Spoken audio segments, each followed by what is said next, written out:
So now we get to the life and career of Napoleon Bonaparte. The Age of Napoleon is next. Napoleon is perhaps the most written about figure that we'll study in this entire class. Probably the most written about European of all time, and he deserves it. He had a gigantic impact on Europe and the world and the subsequent course of history, whether for good or bad or both. As I often say, the impact was gigantic.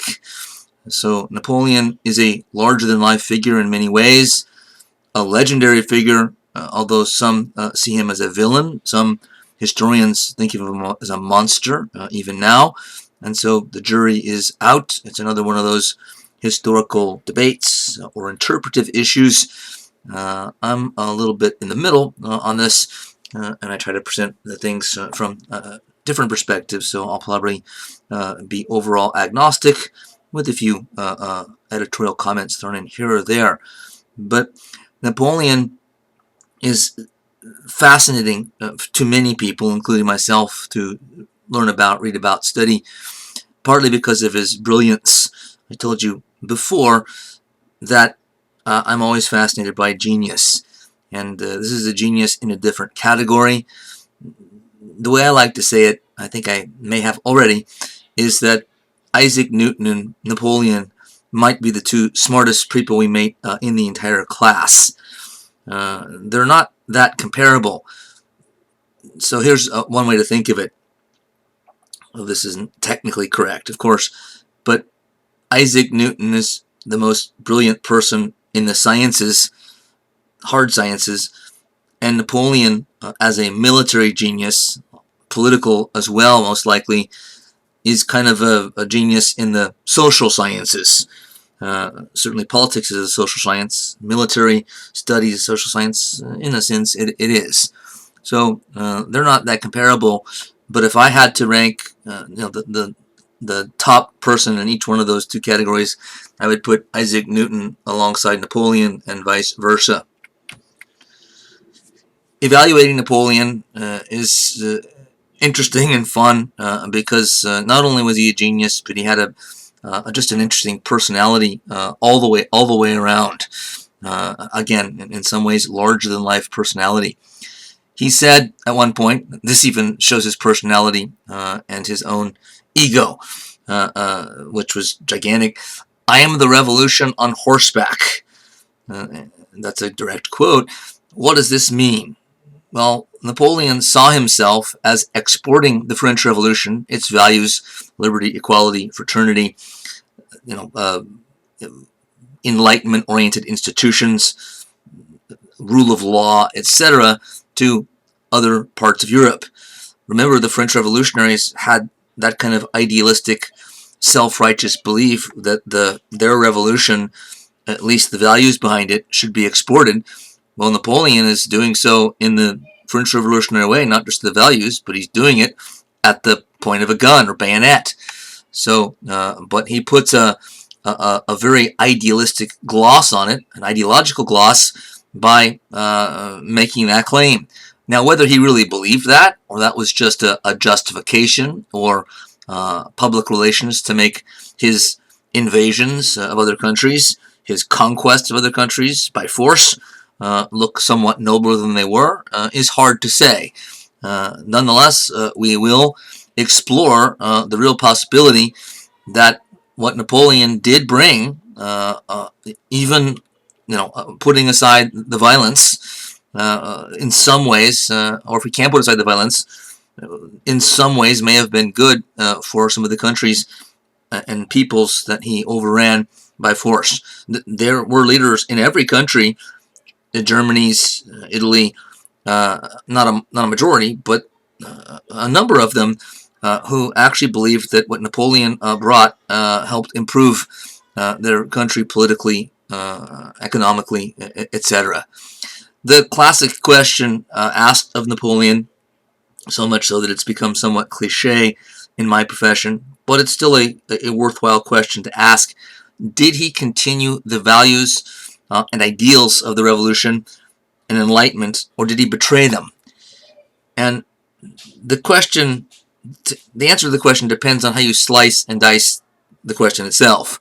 So if we're talking about the French Revolution in its most radical form, the Reign of Terror, etc., then that would be a different answer than if we're talking about the ideals of the moderate early stage of the revolution.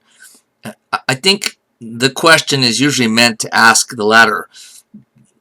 Was what Napoleon did in keeping with the Enlightenment and the early stages of the revolution, which were still, for the most part, in line with Enlightenment thought? I think the answer is so often true in history, it's yes and no. In some ways, he did continue the Enlightenment. In some ways, he betrayed it. And the French Revolution. The context is all important here, as it often is in history. The French Revolution, to put it plainly, was Napoleon's ticket for advancement. It was his only ticket for advancement. No revolution, no Napoleon. I mean, he still would have been alive, but he wouldn't have become a famous person, wouldn't be on our screen right now, because he would have died in obscurity. So why was the French Revolution necessary for us to know Napoleon, for Napoleon to become an historically significant figure, and one of the most significant at that? Well, think about it. In France, as in every European country at the time, mid to late 18th century, the people who got top jobs as military leaders were almost always nobility. There were, as an exception, once in a while, but there weren't many people that got to the top, generals and so forth, that didn't come from noble, at least extremely wealthy backgrounds, and Napoleon did not. In fact, he didn't come from France.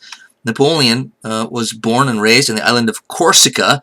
The Corsicans are basically Italians. Napoleon Bonaparte. That's an Italian name, not a French name. So how did he get attached to France? Well, France had already conquered some of the islands nearby, in the Mediterranean, near France, and Corsica was one of them. So it was part of the French Empire. So the people there grew up or lived as citizens or subjects of the Kingdom of France. His father, Napoleon's father, was a minor nobleman, though they were pretty poor nobility, and a politician in Corsica, and had just enough pull, not more, but just enough pull to get his son into a good military school in France, not in Corsica, but in France. So that was a big sort of start for him. If his father was minor nobility and a politician, why didn't he carry more weight in France? Well, the answer is already, again, obvious. The French, though they ruled over the Corsicans, didn't think much of them, as is often true of colonized peoples. So had Napoleon's father's been a politician in France, that'd be different. But his father was an Italian politician from Corsica. But it was enough to get him into a military school. So, okay, that happened even without a revolution, before the revolution. So what does this have to do, the revolution itself, with Napoleon's rise to power? No revolution, no Napoleon. Well, it's the revolution that sort of changed the system, not just in the military, but across the board, at first theoretically, and then practically speaking, certainly for Napoleon, careers open to talent, careers open to merit. You get the job based on your qualifications, right? How well you do on exams, that would come later. But it's now more based on merit, your ability, your training, your skills, your education than ever before. That doesn't mean there aren't still political, decisions made and people, get a high position because they know the right people. It still happens, but it's way more open after the French Revolution, during the French Revolution, than it had been before. So without the revolution, Napoleon surely would have graduated from military school. He was an excellent student, and he probably would have had a nice career as a French officer, but he probably would have never risen above the rank of, major. So, a major in the French military, which would mean he would retire in a comfortable, have a good career. If he lived and didn't get killed in a war, would have a nice house and be an upstanding citizen, maybe upper middle class in whatever town or city he settled in. So it would have been a nice, comfortable, relatively successful life. But it would not have been, Napoleon the superstar, Napoleon the great figure in Western history. It took the French Revolution to open a window for him. And to his credit, he leaped through that window, saw the opportunity, wasn't afraid of the opportunity, and took full advantage of it. Not everybody does that. Some people see windows of opportunity, but they don't have the confidence that other people have. Napoleon certainly had that, and don't take advantage of their moment of opportunity when that window is open. Windows don't always stay open in that sense. But part of Napoleon's success then was luck, because he didn't bring on the French Revolution. He just capitalized on it when it happened. He didn't know it was coming ahead of time. So if Napoleon had, say, been born with the same talent, the same training, same education, same skills a century before, he wouldn't have become famous. No way. So the French Revolution was the all-important necessary context for Napoleon to come to power. Looking at his character and personality, and he's been, again, written about so often. I've read a number of good books on Napoleon and his era. He is known for, correctly, as having an incredible amount of energy, an extremely strong work ethic. He's often thought of as kind of a swashbuckling romantic hero, and he's been painted that way, as we'll see. But Napoleon was an Enlightenment creature in most ways. So had an Enlightenment tendency to think empirically, to think rationally. He said at one point, everything must be done according to a system. Everything must be done according to a plan. So that's not a swashbuckling romantic. That's an Enlightenment-oriented person who's putting things together very methodically, very carefully, very systematically. And this was Napoleon. His energy was legend, even in his own lifetime. He could get by on little sleep. Sometimes he would be in his office with his subordinates gathered around him. They'd be planning a military or political, operation of some sort. And he'd be at the desk, and he'd tell his guys, keep working, I'm going to sleep here for 10 minutes. And he'd just kind of put his head down in his chair and sleep for 10 minutes. And he'd wake up in like almost exactly 10 minutes. It sounds far-fetched, but many sources that we still have say that same story or something like it over and over again. He actually claimed that when he wanted to go to sleep, it's like he opened the doors of a cabinet, and when he was awake, he opened the doors of a cabinet, and when he went to sleep, he just closed the doors of the cabinets and opened again when he was ready to go back to work. So he could get by with little sleep and had incredible, boundless energy and enthusiasm. Superior intelligence is kind of a given, since we've already talked about this, but a military and political genius both. He appears to have had that evasive quality called charisma, and sort of a lesser version of it, charm. And it's interesting that historians talk about charisma so much when it can't be quantified. It's hard to find, documents and written sources, although once in a while someone will say, hey, that guy was quite charismatic.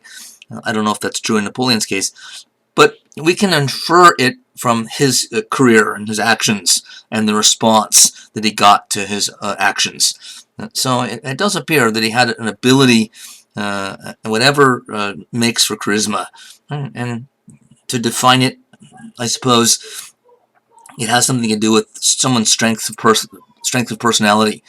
When someone can kind of pull people in with their personality to be interested in knowing them, interested in what they say, interested in doing what they say, following them, elevating them as a leader, following them as a leader, because they have this sort of magnetic personality. Napoleon appears to have had that.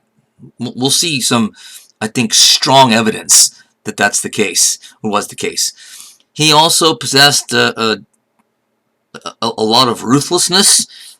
I don't think he could have achieved what he did the way he did without the ruthlessness. So this is where his naysayers would put this sort of higher on the list, although I didn't put them in order per se. But and at the extreme say that he's a monster. Why a monster? Well, there are some historians that believe that Napoleon was only about himself. All that he really wanted to achieve was to go down in history as being recognized as the greatest military commander of all time. And so that was his only goal, his only concern. The Napoleonic Wars saw 2 or 3 million people killed on both sides, the French side or their enemy sides. So if he was just doing it all to prove to himself and to the world that he was the world's greatest general of all time, that's monstrous. However, there are historians that don't think that that's was his primary motivation. It might have been part of his motivation, but not primary. But again, that will always be an interpretive disagreement amongst historians. Napoleon had a certain amount of restlessness as well, which was both a strength and a weakness. His restlessness, right, restless energy, put those two together, and he was always sort of working on something, planning something, in a sense, a kind of a nervous, anxious way of sort of feeling compelled to get things done, and a perfectionist, as well as being a workaholic. Those two go together much of the time. But the restlessness ended up being a weakness. The Duke of Wellington, the one foe that really became famous for defeating him, though it wasn't Napoleon's only defeat, the British general and later political leader as well, always said when asked, like immediately, someone would ask him, well, who's the greatest military? Napoleon. He was just unabashed and staunch in his belief that Napoleon was the best military leader ever. Nonetheless, Wellington did defeat him at the Battle of Waterloo, Napoleon's biggest and last battle. And Wellington did so in part, it appears, by reading Napoleon. Napoleon was so restless that it shows up in his military strategy and tactics. Although he was brilliant at them, he tended to be much less comfortable on the defensive than on the offensive. And restlessness does seem to fit in there. If you're a restless personality by nature, you're going to be more comfortable moving forward or moving around than sitting there waiting for someone to attack you. And Wellington sort of took that insight and put it to use in sort of figuring out a way to defeat Napoleon. I'm skipping ahead a little bit here, but Napoleon made his way up gradually, slowly, during the French Revolution. He graduated from officer training school with flying colors. Again, he was a great student, even though he was kind of somewhat of an outcast because he spoke French with an Italian accent. Not all of his classmates liked him. They thought he was kind of strange. He kind of kept to himself, studied a lot, seemed like a loner, but he was fully committed to getting good grades and achieving his goals, ambitions.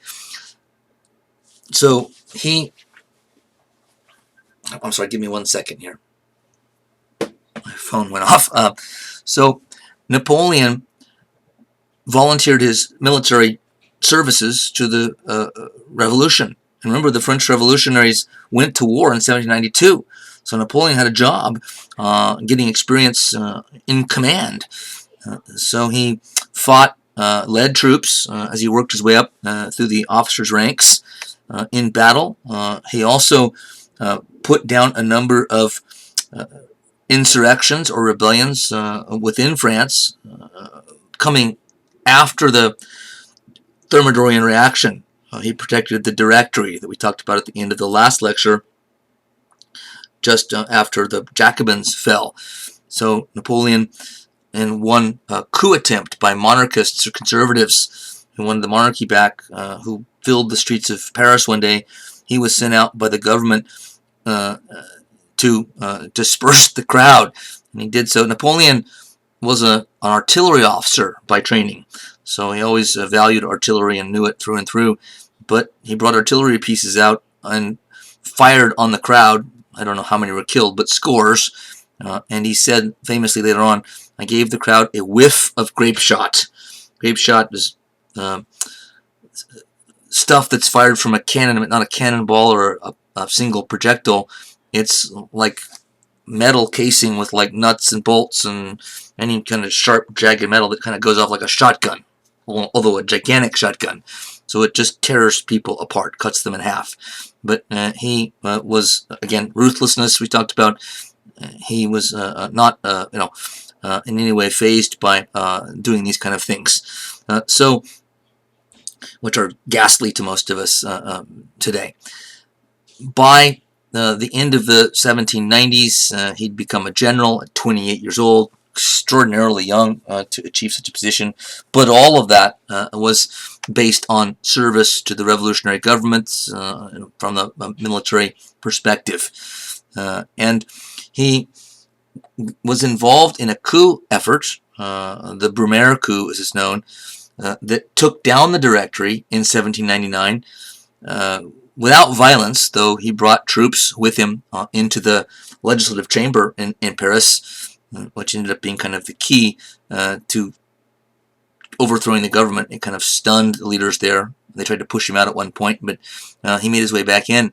But he co-authored the coup with two political leaders who unwisely thought that, well, we'll just use Napoleon for the military muscle. He was already known for gifts there, and then we can kind of push him aside, and the two of us will basically rule France. Well, we can see through hindsight that they were gravely mistaken, because it was Napoleon that shoved them aside through one political maneuver after another that we won't get into. And he made himself, there were three consuls. This is known as the consulate after the Directory. And there were three consuls, Napoleon and the two other guys. He pushed those guys out of the way and made himself first consul. And then sometime thereafter made himself consul for life. And then, a few years after that, in 1804, or sometime after that, I forget when the consul for life came, he took the final step, a pretty big one, as it were, and crowned himself Emperor of France in 1804. France didn't have an emperor before, but even if he had just crowned himself a king, he would have been acting incredibly ambitiously. Many, would have said at the time, and probably did, rashly. So he crowns himself emperor in Notre Dame with this incredibly beautiful spectacle there. Everybody dressed to the nines, the church looking splendid, as it always has till recently, and crowned himself in a dramatic scene. Why did he crown himself? Usually it's a pope or an emissary of the pope that does that, at least in a Catholic country, because Napoleon understood symbolism, understood power, and knew that if somebody puts a crown on your head, it does indicate, it implies anyway, that that person has some control over you. If they gave you it, they could, at least theoretically take it back. And it's sort of like saying they're above you. And Napoleon made a none too subtle statement here saying, no, nobody's going to put a crown on my head. I got to power myself by my own wits, and I'm going to crown myself to show that I'm beholden to no one. So this was certainly a bold, one might even say arrogant, rash thing that he did, but it's typical Napoleon. It's right out of his playbook. Napoleon was ever confident in himself. He believed he had a star, look up in the night sky, a star that watched over him, that made him destined for success. He appears to have really believed that. So I said that he's sometimes seen as a kind of dashing romantic figure, the painting on the left certainly would give that impression if somebody didn't know other things about him. The one on the right, not so much. But Napoleon did have himself painted many, many times. And much of the reason is that he understood paintings as important pieces of propaganda as they were in the 19th century. A picture is worth 1,000 words. There was no TV, no internet, social media in those days, of course. So there were a handful of ways that you could do propaganda. One of them was actually coins. Coins were a good one, even though small pieces of propaganda. Coins were everywhere. They spread all over a country or all over an area. But paintings were as well, especially if they're on public display, as people would sort of file in to see pictures. So he had a lot of portraits done. And in many of them, if not all, people sat for portraits in those days. You wouldn't necessarily have to sit the whole time the painter was doing it, but for long enough so the painter would get a good, a good idea of your facial, features and body structure, all that. But he apparently wouldn't just sit still for the painter. He would actually get up and walk around the other side of the easel and say, no, I think my cape needs to be kind of more flowing and my hand needs to sort of be up, extended outward. And I don't know how much he directed this one, but it was something like that. So he was directing his own portraits because he understood how valuable the right image could be. So in this sense, he was ahead of his time and sort of understood modern propaganda and its value. As a domestic leader, once he became first consul and then emperor, Napoleon did change France considerably. And here's one place where we could say that he continued the Enlightenment, and at least the best part of the French Revolution, in the Code Napoleon. The legal code of France he had rewritten. Now, he didn't do it himself, but he did attend some of its meetings and to try to get involved. He was like one of his predecessors, Louis XIV, French leader, king, who we've already met, was a workaholic like Louis, but also was hands-on, tried to be involved in as many aspects of government as he could. He didn't like to delegate if he didn't have to. He already had to at that time because government was so big. But he got involved where he could, and he definitely was involved in this project, even though it was his own lawyers and diplomats and bureaucrats that mainly did the work on this. But the law code, this is the civil part of it that's the most famous, but there are other types of law that were rewritten as well. It's not particularly democratic, as you'd expect. Napoleon's government wasn't democratic, as we'll get into.